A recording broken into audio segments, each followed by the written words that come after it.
আজ আমি তোমাদের শোনাবো আমার ছোটোবেলাকার কাহিনী। একটা সময় আমি অনেক ছোট ছিলাম।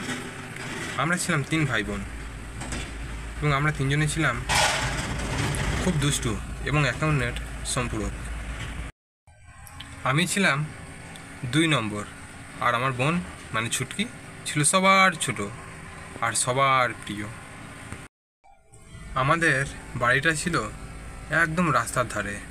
দাদা স্কুলে যেত আর আমি দাদার জন্য অপেক্ষা করতাম রাস্তার ধারে দাঁড়িয়ে থেকে, দাদা কখন স্কুল থেকে আসবে সেই জন্য। আর দাদা স্কুল বাস থেকে নেমে একদম আমাকে কোলে নিয়ে বাড়ি ফিরত। আমার খুব ভালো লাগতো। দাদা পড়তো ওরিয়েন্টাল পাবলিক স্কুলে। যখন আমার 4 বছর বয়স তখন আমার বাবা মা আমাকেও ওই ইংলিশ মিডিয়াম স্কুলে ভর্তি করে দেয় পড়াশোনার জন্য। আজ সেই ছেলেবেলাটা না জানি কোথায় হারিয়ে গেছে।